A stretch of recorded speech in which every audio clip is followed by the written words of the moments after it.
واستمع يوم ينادي المناد من مكان قريب يوم يسمعون الصيحة بالحق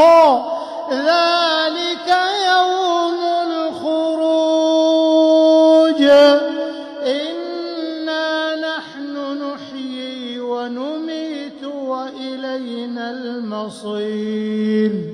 يوم تشقق الأرض عنهم سراعا ذلك حشر علينا يسير نحن أعلم بما يقولون وما أنت عليهم بجبار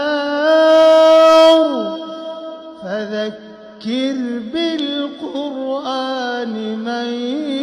يخاف وعيد.